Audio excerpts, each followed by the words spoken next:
Muy buenos días, bienvenidos nuevamente a este espacio que los extrañamos. Ay, disculpen, la semana pasada estábamos Emanuel y una servidora en Los Cabos. Los extrañamos, pero también descansamos, no les voy a mentir.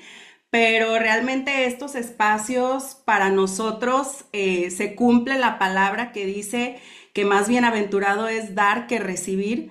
Verdaderamente nosotros hemos comprobado que al mismo tiempo que compartimos el pan de vida, el pan de Dios, su palabra, nosotros estamos siendo alimentados, estamos siendo edificados. Y el día de hoy quiero comenzar platicándoles que a inicios de este año, como iglesia, como congregación, entramos en un tiempo de ayuno que para aquellos que son nuevos relativamente en este espacio, hay una enseñanza que compartí hace, creo que ya más de un año, que se titula algo así como la bazuca o la bazuca de nuestra milicia, una cosa así, donde profundizo más sobre el tema del ayuno espiritual, una práctica, una disciplina que todo seguidor de Jesús está llamado a llevar a cabo.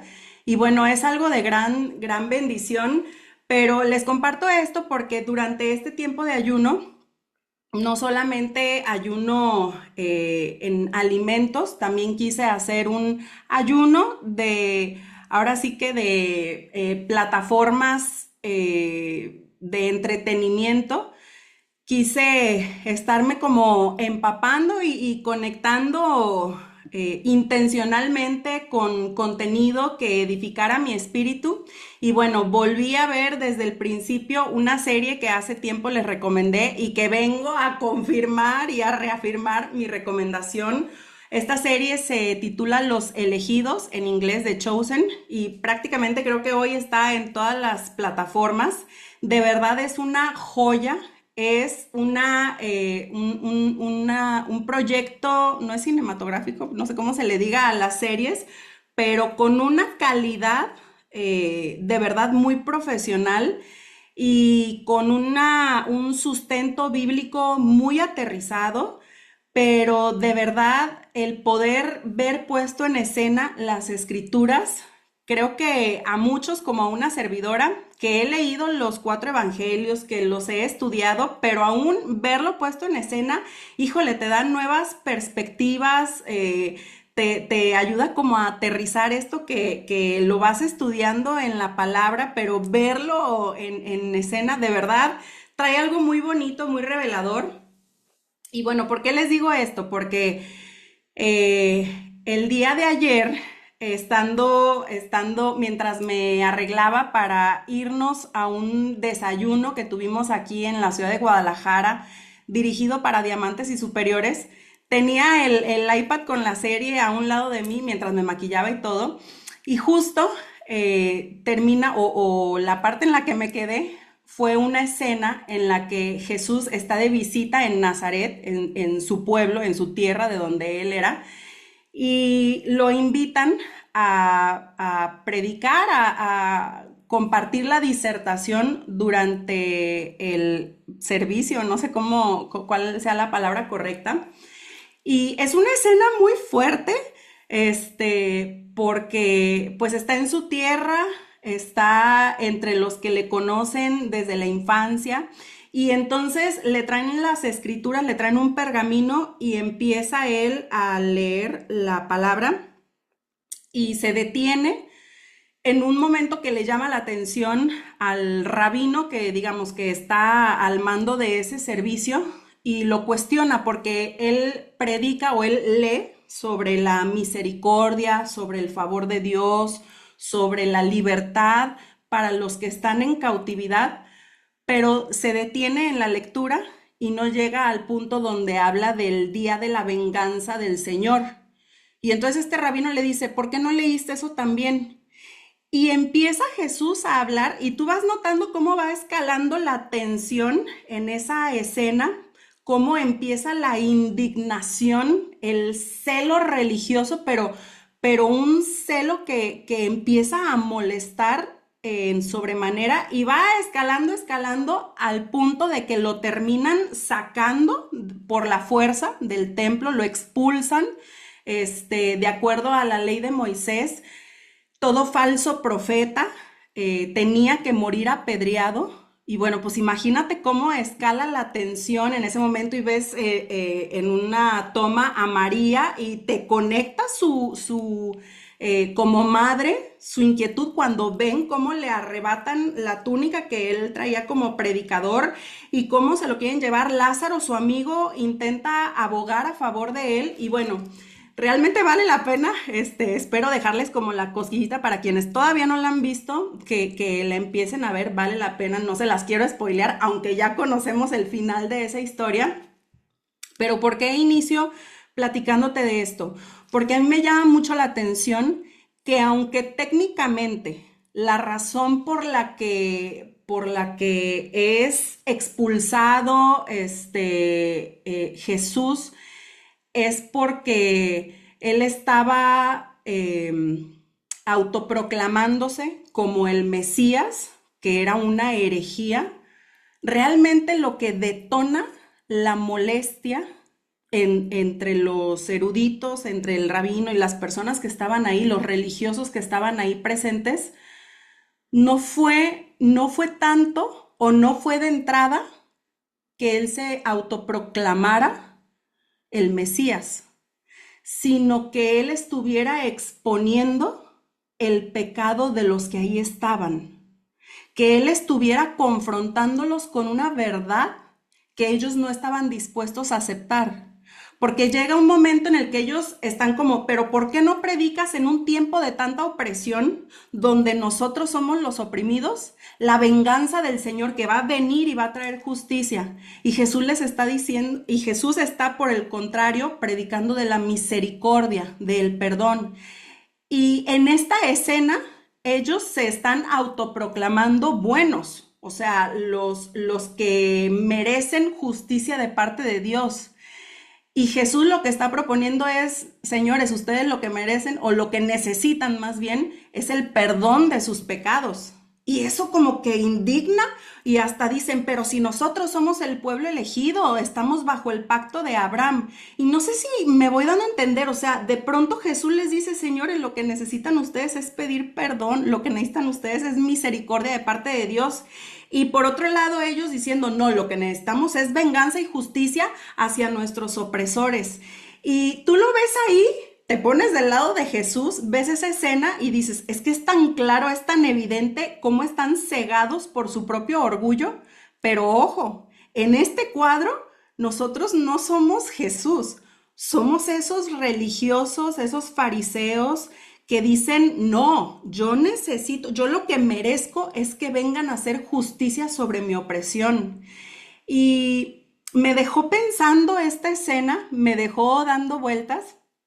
Y cuando llegamos al desayuno y empezamos a compartir, Dios traía a mi corazón, desde que vi la escena, un pasaje que cuán real y cuán profundo es, y es sobre el que quiero hoy centrar esta enseñanza, este pasaje que aparece en el libro de Crónicas, en el segundo libro de Crónicas, pero cuán necesario es para nosotros el reconocimiento que antes que venganza de parte de Dios en contra de nuestros opresores, necesitamos realmente la misericordia por cuanto nosotros nos hemos equivocado.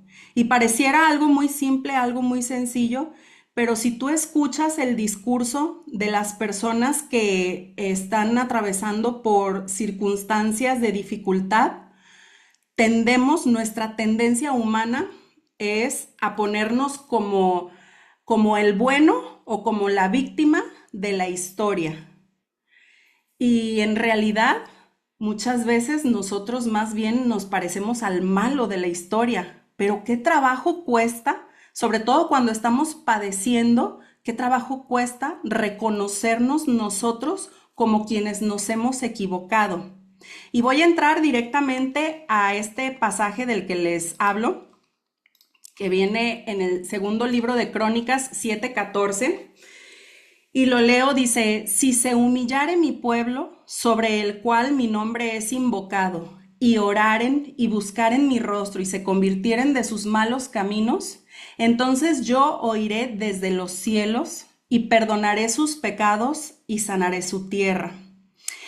Y doy un contexto porque en el desayuno incluso yo compartí este pasaje y le decía a Manuel, ay, entre todo lo que dije, no sé si hizo sentido lo que quise decir, pero de esas veces que sales y todavía te sigue dando vuelta, ¿no? Y cuando a mí un pensamiento me es muy recurrente, de alguna manera yo sé o alcanzo a entender que es el Espíritu Santo que quiere llevarme a algo, que quiere profundizar en una situación. Y yo lo hablaba este pasaje en el contexto de cómo muchas veces en nuestro negocio percibimos un estancamiento o entramos en una frustración donde el resultado que estamos teniendo se lo adjudicamos a factores externos. Empezamos como a señalar posibles culpables, por decirlo de alguna manera, o responsables, pero tenemos esa tendencia a salirnos de la ecuación, a no ponernos nosotros como los principales causantes del resultado. Claro, y esta es una frase que la he escuchado de mi mamá, que es muy cierta, que dice que el fracaso, a ver, no sé si lo voy a decir al revés, pero que la victoria tiene 1000 padres y el fracaso es huérfano. O viceversa, no sé si dice, el fracaso es huérfano y la victoria tiene 1000 padres o 1000 autores, pero a lo que se refiere es que cuando las cosas andan bien, cuando, vamos a decir, hay crecimiento, hay logros, hay avance, todos se adjudican la medallita, ¿no? O sea, es por causa de lo que yo hice bien, de cómo yo estoy liderando, del sistema que estoy implementando, etcétera, etcétera. Pero cuando las cosas andan mal, es huérfano, o sea, nadie se adjudica la responsabilidad. Todos empiezan como que a quererla transferir a alguien más. Y en esta palabra, el llamado, o en esta escritura, el llamado que viene de parte de Dios es de asumir una sana responsabilidad para que Dios pueda entrar y producir cambios. Y creo que esta es una clave que puede producir no nada más en tu negocio, sino en áreas en las que estés batallando, en las que estés reconociendo que necesitas una intervención divina de parte de Dios para que venga a traer respuesta, a traer victoria en medio de una batalla. Estos son los pasos que el Espíritu Santo me hablaba sobre esta escritura. Es como el ABC de Dios para que tú puedas ver una intervención divina en algún área de tu vida donde estés batallando. Mira, primero en este pasaje dice, si se humillare mi pueblo. Y como decía en esta escena de la serie, donde la indignación viene de que Jesús los está exponiendo a sus pecados, a lo que ellos están necesitando, hay una resistencia. Y tú vas hasta el jardín del Edén, donde comienza la historia, y tú ves cómo el orgullo es el factor determinante que impide que tengamos una relación con Dios, que tengamos, por lo tanto, una intervención de parte de Dios, de tal manera que el primer paso que el hombre necesita dar y que, ojo, Dios lo respeta, nos da un libre albedrío para que nosotros voluntariamente llevemos a cabo este acto de la humillación. Ahora, hoy en día, si yo te digo la palabra humíllate, ¿qué es? Es como ofensivo, es invasivo, es agresivo, pero ¿cómo? ¿Quién va a querer humillarse? Y hay una connotación muy negativa en cuanto a la humillación. Y si tú te fijas, las filosofías o las ideologías modernas están tan centradas en el yo que la humillación es como es a lo último que debe llegar. De hecho, hay un empoderamiento para que no conciba el hombre la posibilidad de que a través de la humillación pueda alcanzar la libertad. que pueda alcanzar la plenitud, que pueda alcanzar la sanidad, la restauración, o sea, todo lo que el hombre está buscando, el mundo lo ha planteado como que es por todos los caminos, salvo la humillación. Y aquí la palabra es clara. El primer paso es humillarse. Ahora dice mi pueblo. ¿Quiénes son su pueblo? Bíblicamente estamos hablando de un pasaje que viene en el Antiguo Testamento. Y a mí me encanta porque la Biblia, de punta a punta, de portada a tapa, apunta a Jesucristo. El centro de la palabra de Dios, el cumplimiento de la palabra de Dios es Jesucristo. Y cuando se refiere a mi pueblo, está hablando de todo aquel que a través de Jesús es injertado al pueblo de Dios. Nosotros somos creación de Dios, pero pasamos a ser hijos de Dios en el momento en el que nosotros recibimos y aceptamos a Jesucristo como nuestro Señor y nuestro Salvador. Entonces, evidentemente, si el requisito es ser del pueblo de Dios, ¿cuál es el primer paso? Tener a Jesús, aceptar a Jesús en nuestro corazón como Señor y Salvador. Ahora, si se humillare, la palabra humillarse tiene el significado o es el sinónimo de doblegarse o someterse voluntariamente. En otras palabras, es el reconocimiento del propio quebranto, porque no se humilla quien se sabe completo, quien se sabe entero, quien sabe o quien sabe que tiene la capacidad de resolver una situación, de salir adelante. ¿Quién se humilla en realidad? Alguien que ha llegado a un punto, a una situación de reconocer que no puede más, que está topado en su capacidad, que está en su naturaleza caída. Y yo recuerdo cómo había muchos pasajes que yo los escuchaba durante los sermones, durante las prácticas religiosas, que no se habían hecho vivos en mi corazón.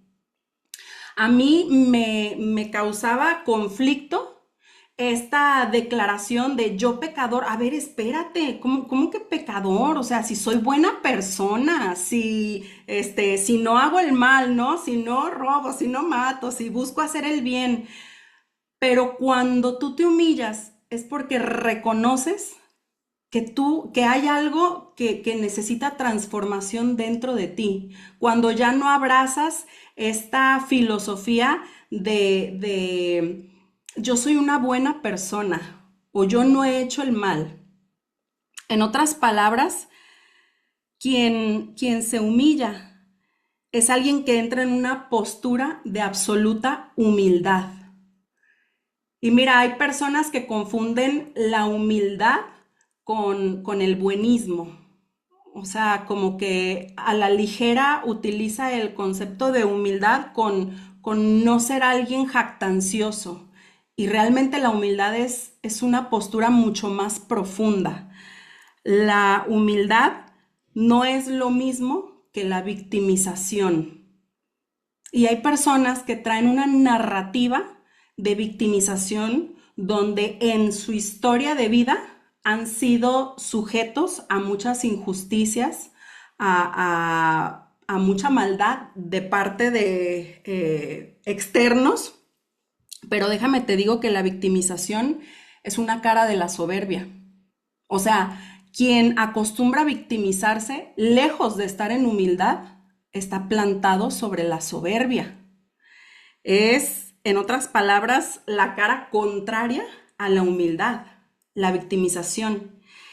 Y hay oraciones en mi pasado que hablándole yo a Dios, reconozco que no estaba hablándole con humildad, sino desde la victimización. Padre, si nosotros no hemos hecho nada, ¿por qué estamos atravesando por esto? Y wow, ahora volteo hacia atrás y digo, claro, yo estaba clamándole a Dios, pero desde una postura donde yo misma estaba cerrando la puerta para tener ese acceso, esa comunión hacia con Dios. Perdón, ve con papá, ve con papá.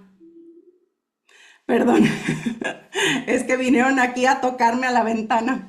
Este, entonces, bueno, quien se humilla, en otras palabras, no se justifica, sino que ha llegado a ese callejón sin salida donde reconoce que no queda otra más que asumir la responsabilidad.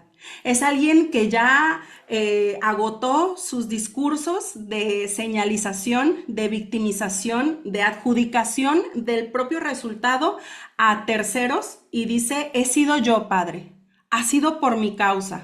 Ahora, a veces le tenemos miedo a esa postura porque decimos, no, es que es como estarte flagelando, es como estarte, tú culpando de algo constantemente. Mira, realmente tú te das cuenta que cuando tú entras en esa postura y llegas a esa comunión con Dios, lo primero que Jesús hace es dignificar al ser humano. Por ejemplo, pongo esta escena cuando la prostituta es encontrada en medio de su pecado, perdón, es expuesta por los fariseos y los fariseos queriendo hacer tropezar a Jesús le dicen, bueno, la ley dice esto, ¿tú qué dices? ¿Qué hace Jesús? Jesús lo primero que hace es agacharse hacia con la prostituta y, o sea, Jesús no va a tergiversar la ley, no va a transgredir la ley, eh, sin embargo, es el cumplimiento de la ley como Dios la dispuso desde un principio. Tú lo que ves por parte de los fariseos es una incorrecta interpretación de la ley. Y lo que hace Jesús es que les esclarece, miren, así es como se ve la ley. ¿Y qué hace delante de los que querían apedrearla? Jesús la dignifica y le devuelve su identidad. Claro, le dicen no peques más, pero eso es algo que hace inmediatamente Jesús. Por eso, cuando pretendemos nosotros darnos una identidad o tener una identidad apartados de Jesús, siempre va a estar mal calibrada esa identidad. Pero cuando nosotros nos disponemos, nos humillamos delante de Dios, Dios viene y nos dice quiénes somos, el valor que tenemos desde esa justa medida o esa justa proporción. De tal manera que el primer paso es reconocer, es humillarnos delante de Dios. Lo segundo dice, y oraren.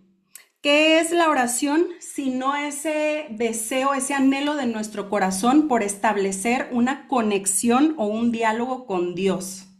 O sea, primero nos humillamos, reconocemos, nos hacemos responsables. Segundo, buscamos tener esa conexión con Dios, porque hemos reconocido que por nosotros mismos no podemos, que necesitamos de Él, que necesitamos de su guianza, no solamente de su favor, sino de su voz. Siguiente dice, buscar en mi rostro. Y aquí me quiero detener más porque es tan asombroso el significado. En hebreo, en el original, en la versión original, rostro viene de la palabra panim, en hebreo. Que fíjate qué interesante. En hebreo, la palabra panim la puedes encontrar en la Biblia, que es utilizada para referirse al rostro de Dios o a la presencia de Dios. ¿Qué me dice esto? Que cuando en este versículo dice buscar en mi rostro, no se refiere buscar mi cara, se refiere a buscar mi presencia. Es algo mucho más profundo que el rostro simplemente. Ahora, no solamente eso. En muchas ocasiones se hacen referencias simbólicas a Dios con el rostro y la mano. O sea, hay pasajes en los que vas a encontrar la mano de Dios y hay otros donde vas a encontrar el rostro de Dios. Y teológicamente, el rostro se refiere a la relación, a quien Dios es, mientras que la mano se refiere más a lo que Dios hace, o sea, a su provisión, a sus milagros, a su favor. Por ejemplo, tú vas a la porción en la que Dios saca de la esclavitud a el pueblo hebreo de Egipto y dice, con mano poderosa O sea, cuando ves la mano de Dios en la palabra, se refiere a lo que Dios hace. Cuando ves el rostro de Dios, se refiere a lo que Dios es. En otras palabras, a la relación con Dios. ¿Y por qué hacemos esta connotación? Porque en este pasaje dice buscar el rostro de Dios. Y muchas veces nosotros en medio de la aflicción vamos a Dios, nos humillamos, o sea, reconocemos que no podemos, pero inmediatamente lo que estamos buscando de Dios es su mano. Es que venga a introducir su mano en medio de nuestro desafío para resolver. Y sí, Dios puede resolver, pero Dios te llama primeramente a que busques su rostro, a que busques quién Él es, no lo que Él puede hacer por ti. ¿Quiere hacer cosas por ti y por mí? Sí quiere hacerlas, pero Él es un Dios de orden. Primero quiere que le conozcas, primero quiere que te relaciones con Él antes que buscar lo que Él puede hacer. Ahora, hay momentos, hay espacios y uno mismo puede testificar situaciones en tu vida donde Él tuvo que venir a hacer para que tú lo buscaras conocer a Él. No sé si me doy a entender. ¿Cuántos testimonios no hay de personas que se acercaron a Dios porque estaban buscando la respuesta a una necesidad y Dios responde, Dios les da una evidencia de cómo Él puede ayudar y es después de eso que buscan el rostro de Dios? ¿Cuál sería la dificultad aquí? ¿O cuál sería la tragedia en realidad? Que conociendo la mano de Dios, tú y yo no buscáramos conocer el rostro de Dios y nos quedáramos exclusivamente con la mano. Y te pongo este ejemplo. La primera vez que Manuel y yo pisamos una iglesia fue por el cáncer diagnosticado en mi suegra.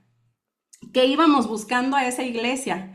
O sea, en todo caso, ¿cómo o por qué motivo nos acercamos a Dios? Porque necesitábamos ver su mano.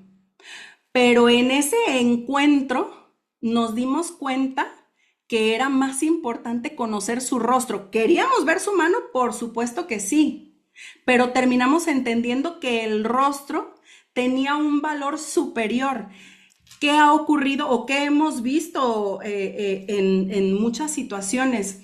Personas que van buscando la mano de Dios y una vez que Dios revela su mano, las personas dicen gracias, con permiso y se retiran. Ejemplo, personas que llevan buscando quedar embarazados y no han podido, tienen desafíos, dificultades y cuando llega la respuesta, cuando ven la mano de Dios en un embarazo después de muchas complicaciones y que Dios les concede el anhelo de su corazón, son personas, y lo digo con mucho respeto, personas que después no las vuelves a ver y que incluso uno las busca y oye, ¿cómo están? Ay, muy bien, la verdad es que pues la maternidad sí me ha sacudido, porque, y yo entiendo, o sea, entiendo que le cambia completamente el estilo de vida a una pareja que estaba sola, a una pareja que pasa a tener bebés. Pero, ¿qué pasa? Que es gente que sí, a lo mejor en la cuarentena, pues ya no puedes salir de tu casa, pero y después, ay, es que hemos andado bien desvelados, y después es que la verdad, a mi hijo no le gusta levantarse, o cositas así que ya no vuelves a ver y dices, ¿qué pasó? Estaban interesados nada más en la mano de Dios y una vez que vieron el favor y la gracia y la mano milagrosa de Dios operar sobre sus vidas, se apartaron. Personas que llegan, que se humillan delante de Dios y dicen, yo no puedo más con esta crisis financiera. Y Dios les bendice, ven la mano de Dios operar en su negocio, en sus finanzas, cómo se empiezan a restaurar sus finanzas. ¿Y qué pasa? Que después, gracias a lo que Dios, a la puerta que Dios abrió, resulta que se saturan tanto de trabajo que ya no tienen tiempo de volver para darle gloria a esa mano, pero sobre todo para conocer al rostro del Dios que les bendijo. Espero estarme dando a entender. Entonces es buscar no la mano, sino el rostro, la relación con Dios. Ahora, una curiosidad lingüística. Panim, la palabra panim, que dijimos que es en hebreo la palabra que se utiliza para hablar del rostro, comparte la misma raíz que la palabra panim, que significa interior o adentro.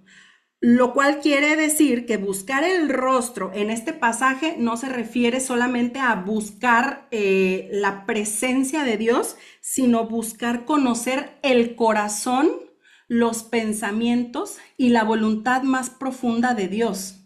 Yo puedo llegar a Dios con una necesidad, pero Dios espera que yo le busque a Él también en su corazón, o sea, ¿qué Dios quiere para mí? Yo puedo llegar presentándole mi necesidad a Dios, pero Dios desea que yo también me interese por lo que Dios quiere para mí, no nada más lo que yo quiero para mí. Espero estarme dando a entender. Por eso comparte con el Panim, lo que hay adentro, lo que hay en el interior del corazón de Dios. Además, Panim es un sustantivo plural, o sea que no se refiere a una superficie única y estática. Cuando se dice Panim, no es nada más el rostro, es el conjunto de los elementos que conforman el rostro de Dios. Y esto se podría traducir expresa la complejidad del carácter de Dios. O sea, Dios es uno, pero no es unidimensional. Por eso tú puedes leer en la palabra la ira de Dios, el amor de Dios, la misericordia de Dios, el celo de Dios. Puedes reconocer cómo Dios aparece en algunas porciones como Padre, pero también en otras como un juez y también en otras como un amigo, y es un todo. Ahora, no sé cuántos aquí, cuando leyeron por primera vez el Antiguo Testamento y de repente se atraviesan con pasajes como la ira de Dios. Ay, no, pero si Dios es amor, ¿cómo puede experimentar ira si Él es amor? Y entonces el concepto unidimensional que tenemos de su rostro nos impide concebir que en un Dios que es amor también puede existir la dimensión del celo de Dios, coexistir. Y entonces para nosotros o es una o es otra. Es que yo no puedo admitir que un Dios que es amor pueda traer corrección a sus hijos. Entonces, conocer el rostro de Dios es permitir que todas las voces de Dios habiten en su presencia para que pueda amarme al mismo tiempo que corregirme. Escuché una vez una expresión que me pareció tan asombrosa de una predicadora que decía que tú entras en amores con Dios a tal punto que te sabes tan suyo, que Él puede hacer lo que sea en tu vida. Pongo este ejemplo.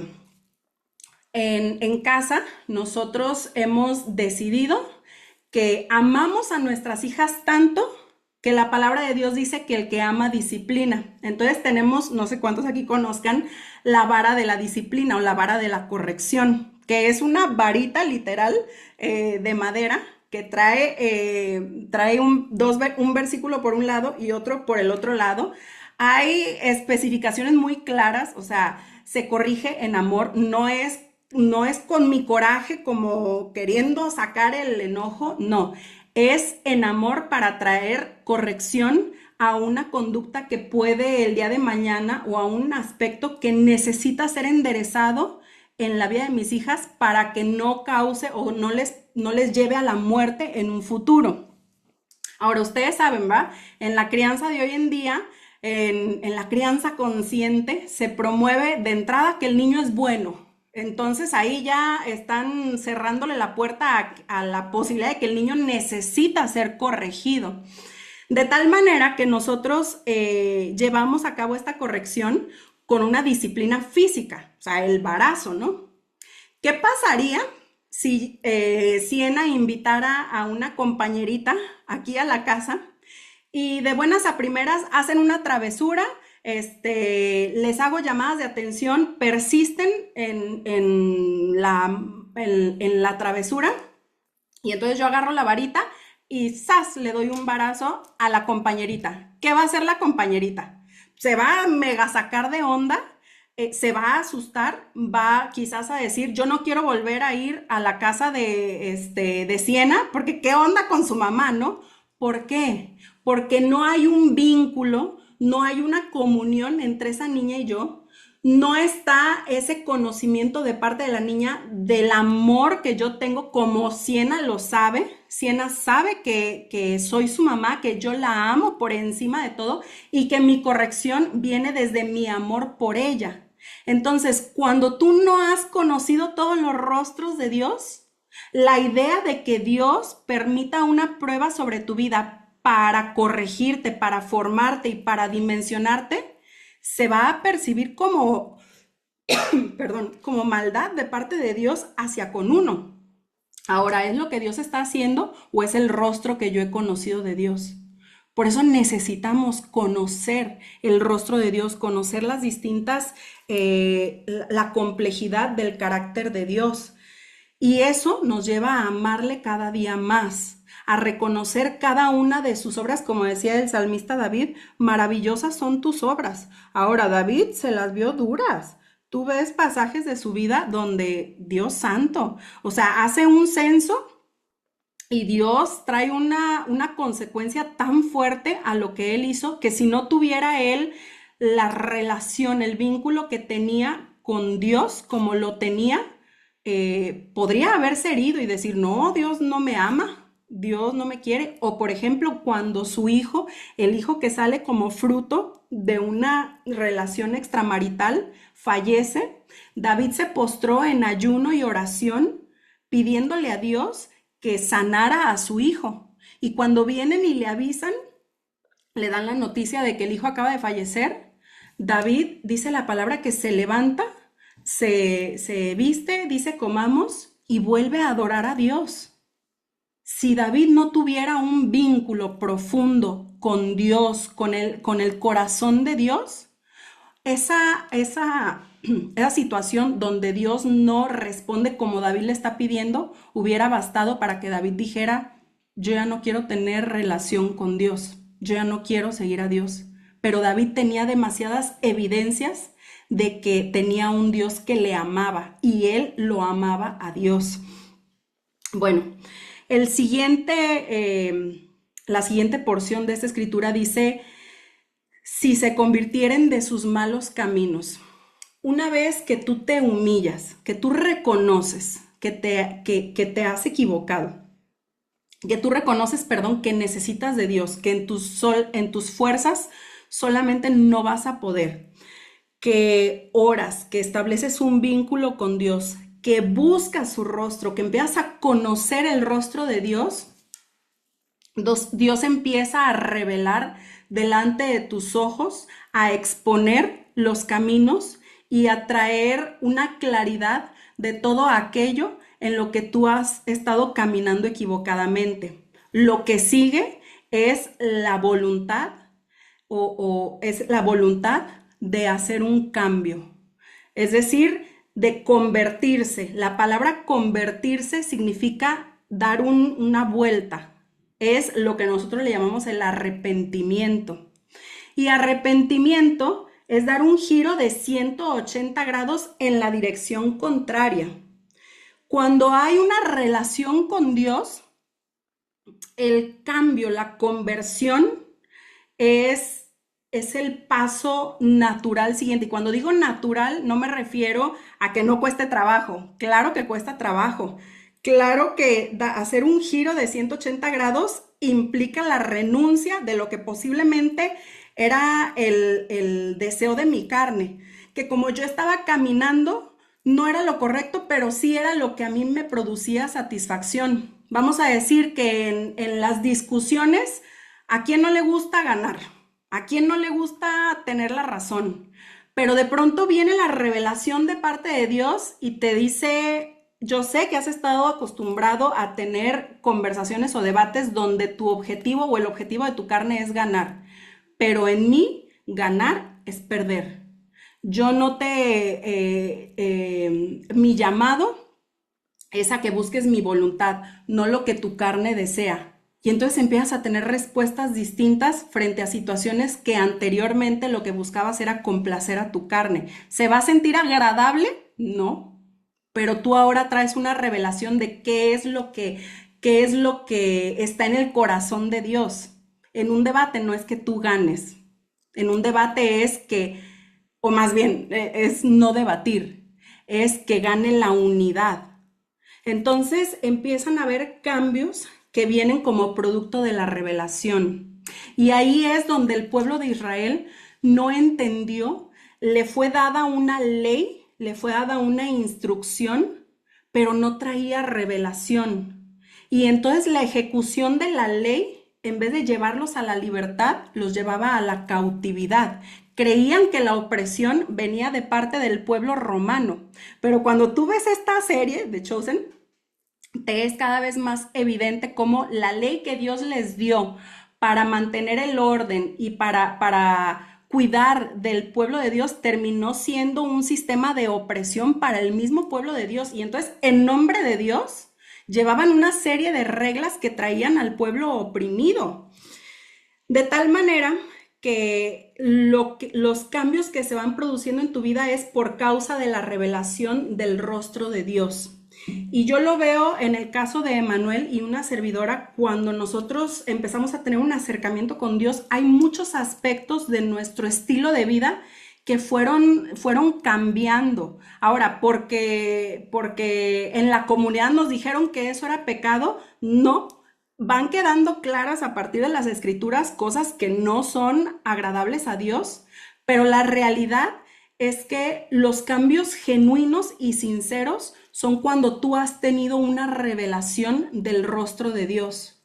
Por eso cuando las personas dicen, sí, yo llevo 20 años siendo cristiano, pero tú los ves que siguen caminando de la misma forma que han caminado, es decir, que no se han producido cambios en su forma de vivir, en su forma de responder, en su forma de conducirse, tú dices, puede que se lleve congregando en una iglesia cristiana, pero una revelación del rostro de Dios no ha tenido esta persona, porque no hay manera de que tú tengas un encuentro con Dios y permanezcas igual. Una de las características más evidentes de alguien que ha tenido un encuentro con Dios es que empieza a producir transformación en su interior que se termina manifestando en su hacer.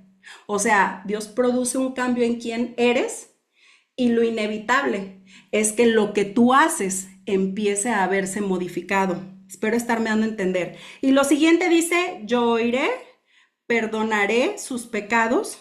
Y lo que sigue dice, sanaré su tierra.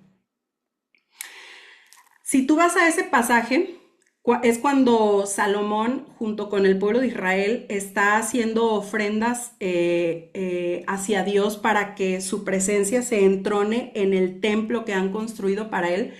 Pero en pasajes anteriores, tú te das cuenta de las advertencias y los juicios de parte de Dios hacia un pueblo que se ha corrompido, hacia un pueblo que se ha apartado de Dios, que se ha inclinado a otros dioses, que fue la advertencia que Dios les hizo: no tengas otros dioses fuera de mí, no te hagas ídolos. Y cuando decimos ídolos, de repente como que tendemos a pensar estrictamente en, por ejemplo, cuando adoraban al dios de la lluvia y a esto, o sea, al paganismo, al politeísmo, que tenían muchos dioses y demás. Y entonces llega Dios y dice, el Shema, yo soy tu único Dios, no tengas dioses delante de ti.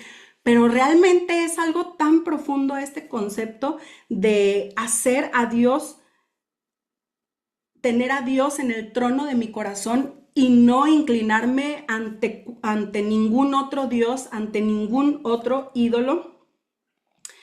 Y entre los juicios que se mencionan, habla de la sequía, de las langostas o la peste.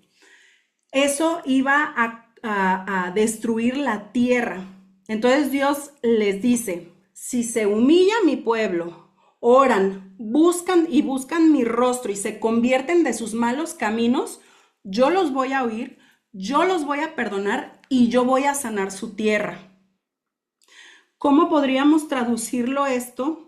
Y cómo es, como yo lo entendía en el contexto del negocio, que a veces hay personas que empiezan a experimentar en su negocio un estancamiento o incluso un decrecimiento, o sea, en vez de crecer, pareciera que fuera a menos. Y lo que Dios puede hacer sobre su negocio es que vuelva a ser una tierra fructífera, es que vuelva a ser una tierra que dé fruto. Y eso es muy atractivo, desde luego. Y hay personas que genuinamente entran en una frustración, en una desesperación, que después de apelar a, bueno, voy a buscar implementar otro sistema, voy a buscar en mi línea de auspicio otro liderazgo, o sea, como que terrenalmente, humanamente buscan moverle, cambiarle factores para ver cuál es el que hace que se detone el crecimiento, y después de un tiempo entran en este reconocimiento de, ¿sabes qué? Tal vez no es lo externo, sino algo que yo estoy haciendo, algo que me está faltando. Y entonces entran en este tiempo de reconocimiento donde se humillan delante de Dios y dicen, Padre, yo necesito que tú entres y que tú intervengas.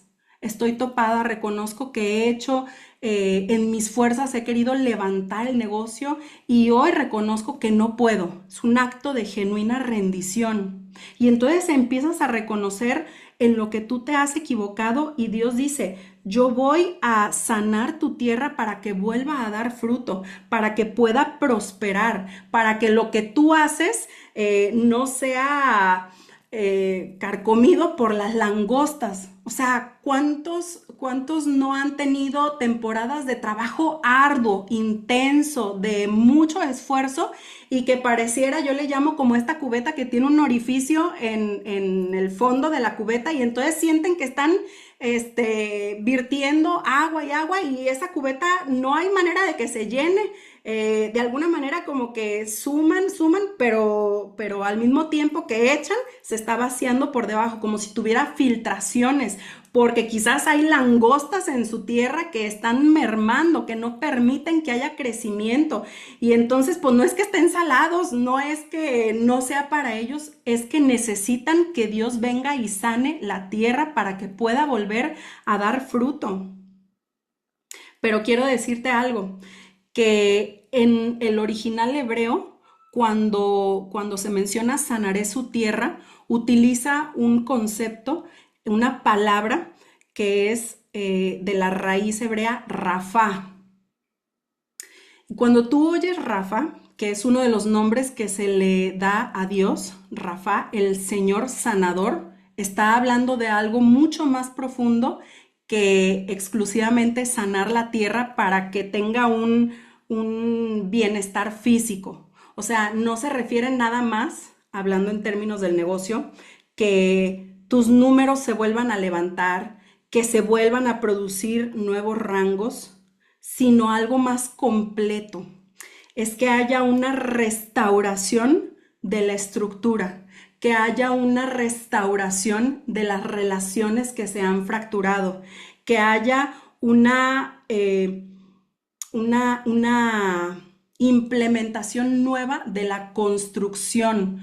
En otras palabras, Dios no nada más promete que puedes sanar tu territorio, sino que te puede enseñar nuevas formas de agricultura, por así decirlo. Donde tú antes creías que un oro, un diamante se construye con unas giras interminables, con un trabajo intenso, que ojo, sí hay que ser diligentes, pero Dios te empieza a revelar que no es por eso que viene el crecimiento, que hay una manera distinta, que hay una manera, que es a la manera de Él, que no produce pérdidas en otros aspectos o en otras áreas.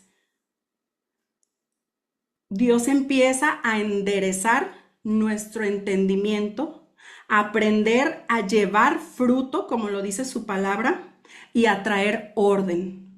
Porque ¿sabes qué es más triste que no tener resultados?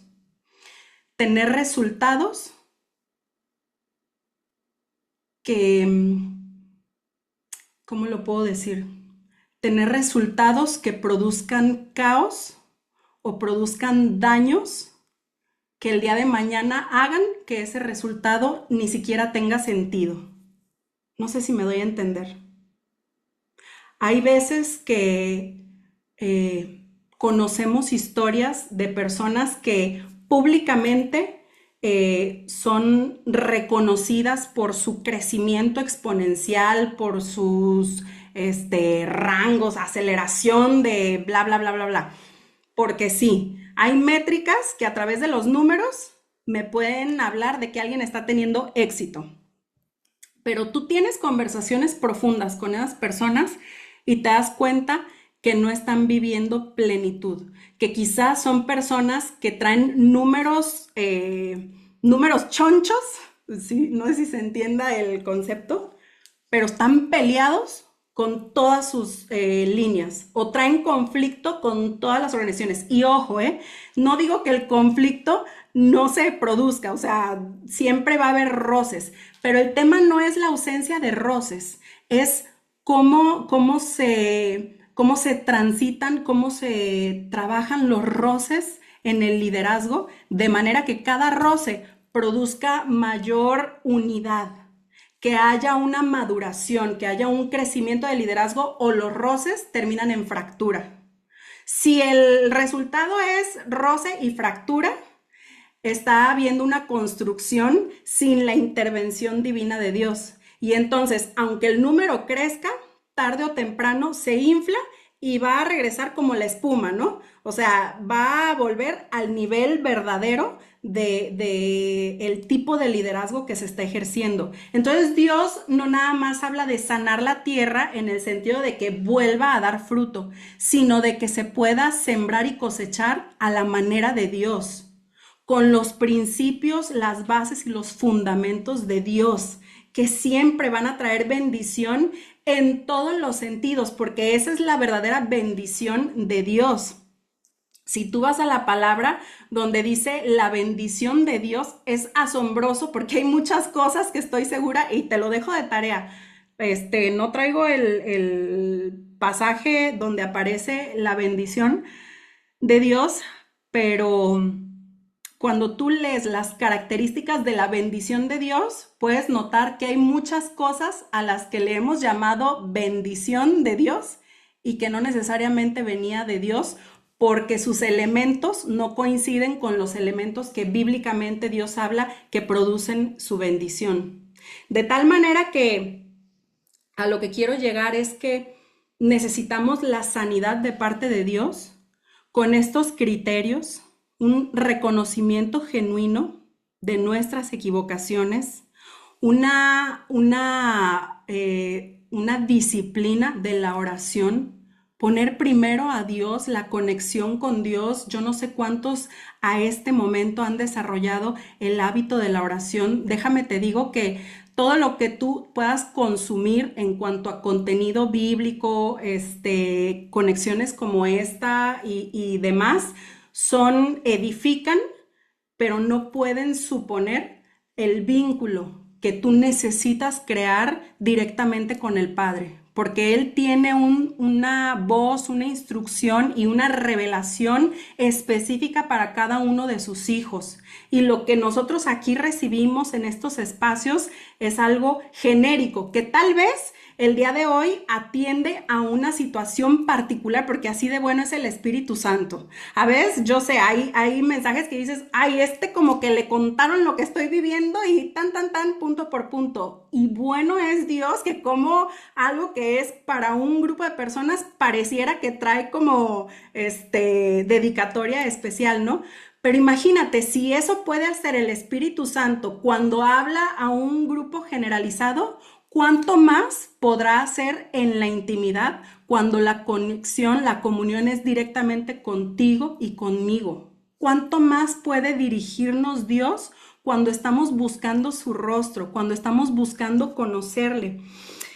Y esto no nada más es exclusivo para el negocio. Cuando habla de sanar la tierra, no nada más está hablando de un territorio económico o de provisión. Está hablando de cada una de las áreas en nuestra vida.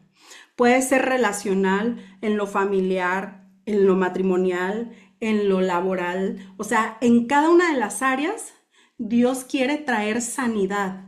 Dios quiere restaurar la forma en la que nosotros en la que nosotros vivimos, o sea, literalmente en cómo tú vives, no nada más que tengas fruto, no nada más que tengas éxito en los negocios, no nada más que crezca tu negocio, sino que florezca tu matrimonio, que florezcan las relaciones entre padres e hijos, hijos y padres, o sea, en cada una de las áreas Dios quiere glorificarse, pero ojo.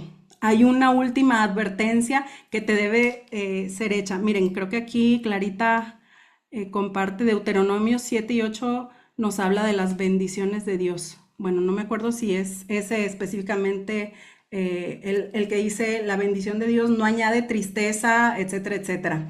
Este, gracias, Clarita.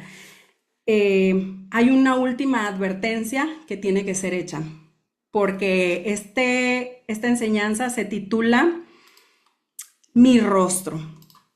Es importante humillarse, es importante convertirse de los malos caminos y evidentemente recibir la sanidad de parte de Dios. Pero al final del día, la parte más importante que nos llevamos es el llamado a conocer el rostro de Dios. Pero ¿cuál es la advertencia? Hay un peligro en buscar el rostro de Dios. Y eh, voy a finalizar con este pasaje que está en Éxodo. Estamos hablando del encuentro entre Moisés y Dios en el tabernáculo. Uno de los hombres que se propuso, que se determinó en su corazón a conocer el rostro de Dios. Si tú recuerdas, como antecedente, él tuvo un encuentro con Dios en la zarza ardiente, un encuentro que marca un parteaguas en la vida de Moisés y que modifica por completo lo que Moisés iba a hacer o lo que creía que estaba llamado a hacer. Lo encuentra en medio de un momento en el que él se siente fracasado, está exiliado, o sea, se ha apartado y Dios le hace un llamado. Pero en este momento estamos hablando de cuando Moisés ya está caminando en su llamado y Moisés quiere conocer a Dios en su totalidad. Y entonces versículo 18 del capítulo 33 dice, él entonces dijo, te ruego que me muestres tu gloria. Y le respondió, yo haré pasar todo mi bien delante de tu rostro y proclamaré el nombre de Jehová delante de ti y tendré misericordia del que tendré misericordia y seré clemente para con el que seré clemente. Dijo más, escucha esto, no podrás ver mi rostro porque no me verá hombre y vivirá. Y dijo aún Jehová, he aquí un lugar junto a mí, y tú estarás sobre la peña, y cuando pase mi gloria, yo te pondré en una hendidura de la peña, y te cubriré con mi mano hasta que haya pasado. Después apartaré mi mano, y verás mis espaldas, mas no se verá mi rostro. ¿Por qué termino con esto? Cuando el Espíritu Santo como que me daba vueltas en este concepto de el rostro de Dios, yo decía, el rostro, ¿dónde he visto en la Biblia que habla sobre el rostro? Moisés, cuando Moisés quiere conocer a Dios, cuando Moisés quiere ver su gloria, Moisés le dice, quiero ver tu gloria. ¿Y qué le dice Dios? No verás mi rostro, no podrás ver mi rostro porque no me verá hombre y vivirá. Y entonces empecé en estas conversaciones con el Señor. A ver, Padre, ¿por qué en una parte dices busca mi rostro y a Moisés le dijiste, no me verá hombre y vivirá? Entonces te buscamos, te vemos, no te vemos, decídete, ¿no? ¿Cuál de las dos? Y bendito Espíritu Santo porque nada es coincidencia, ¿eh? No creas que, ay, primero Dios dijo una cosa y después, ay, pues cambió de opinión o se le olvidó lo que había dicho y entonces da otra instrucción. Aquí está Cristo revelado. Pero te decía, de portada a tapa, de tapa a tapa, está Cristo revelado en todo momento. Lo que Dios dice en este pasaje es verdadero. Cuando el hombre ve el rostro de Dios, lo inevitable es la muerte. Y cuando Jesús viene a la tierra, Jesús nos modela en el plano más real al rojo vivo lo que cada uno de nosotros estamos llamados a experimentar en lo espiritual. No hay vida si no hay muerte. Cuando tú conoces el rostro de Dios, estás destinado a una muerte de tu carne, a una muerte de todo lo que tú habías creído que te iba a llevar a la vida. Y entonces la palabra se cumple que juntamente con Jesús morimos para ser resucitados. Lo que Dios trae, una vez que nosotros le conocemos, vemos su rostro y morimos, nacemos de nuevo. No podemos nacer de nuevo si no experimentamos la muerte. Y la muerte, cuando es con Cristo, es una muerte que trae verdadera vida.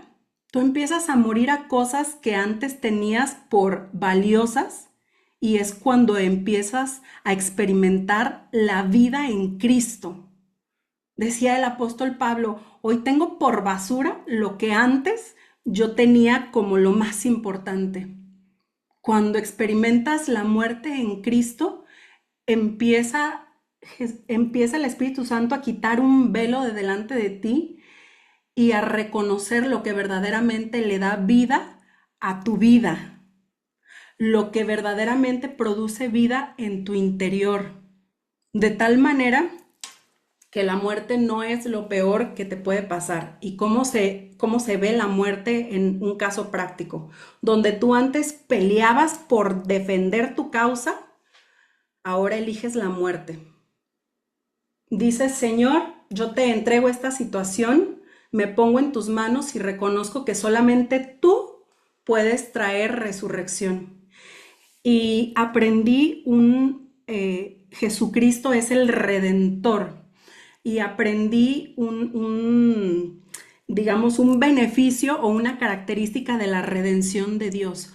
Cuando Dios te redime, quiere decir que a esa narrativa de tu historia de vida, de todo lo que tú has experimentado, ¿te acuerdas que hablábamos de que no hay lugar en la humillación, no hay lugar para la victimización?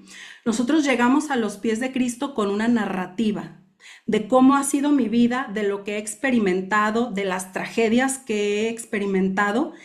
Y cuando Jesucristo entra a tu corazón, redime, es decir, trae un perdón de tus pecados, trae una restauración, pero no solamente eso, le da propósito a lo que para ti había sido una tragedia.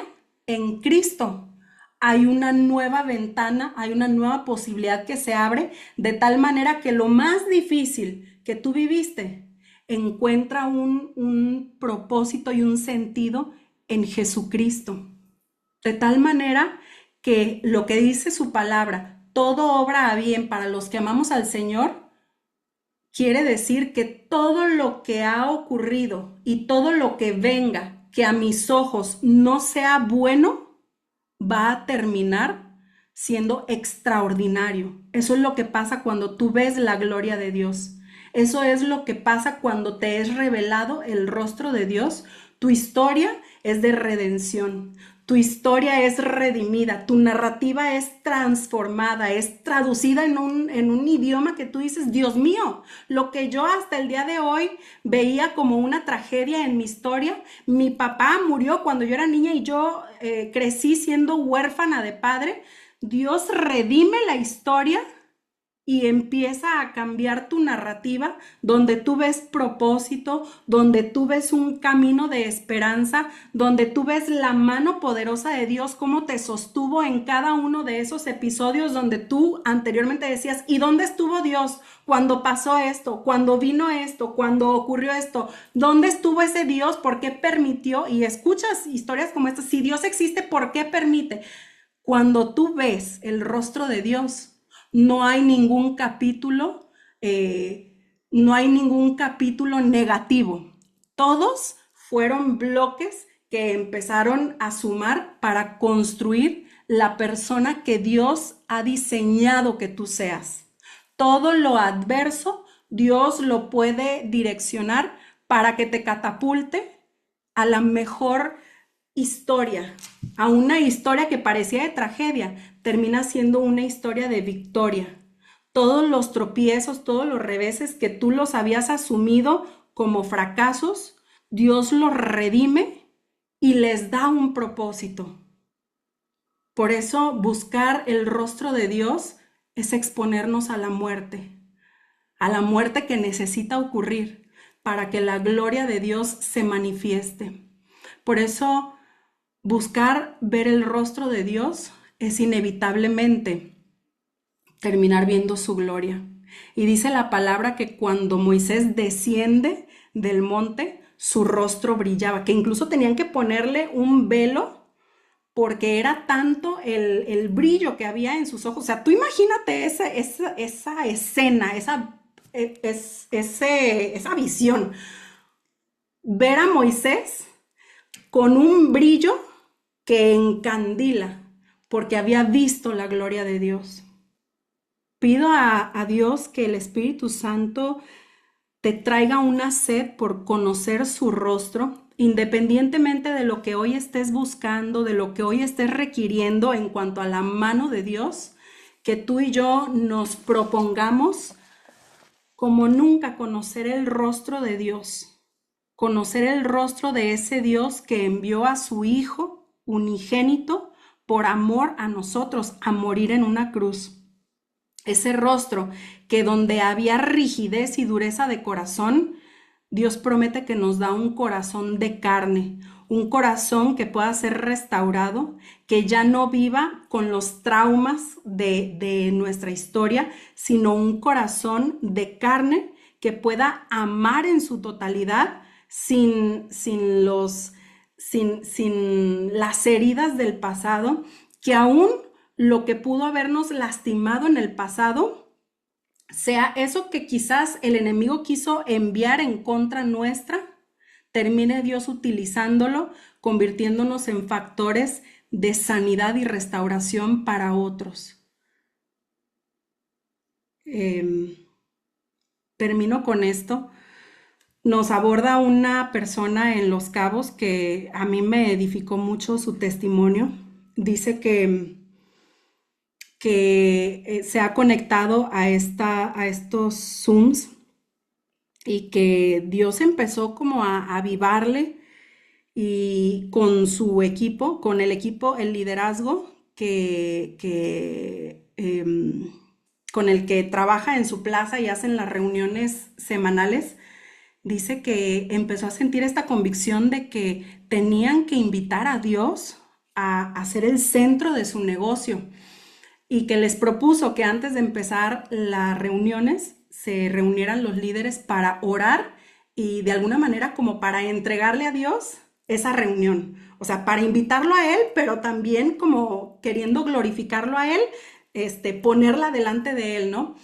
Y entonces dice que empezaron haciéndolo los líderes, las cabezas, antes de empezar la reunión, y que las personas que iban como, pues no era el liderazgo que encabezaba, pero estaban ahí ya en el momento que se reunían a orar, que les empezaron a decir, oigan, ¿podemos nosotros sumarnos a su oración? Y que de repente para ellos como que fue expandida la visión y dijeron, ay, pues sí es cierto, o sea, ¿por qué lo cerramos nada más al liderazgo?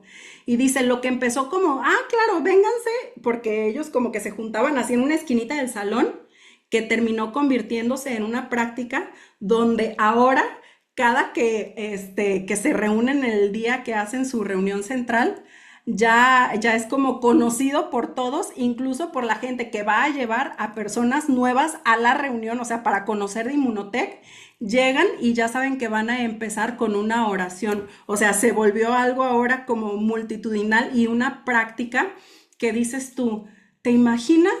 Si donde anteriormente era un espacio para que las personas conocieran de un producto que podía restaurar su salud, de un proyecto que podía restaurar sus finanzas, ahora Dios ha abierto un nicho para que las personas reciban salvación, para quienes no conocen y no tienen una relación con Jesús, puedan no solamente recibir un proyecto, sino vida eterna qué propósito el que Dios ha dado a esas reuniones y yo lo aterrizaba. ¿Qué pasa si la determinación que hoy Dios ponga en tu corazón de,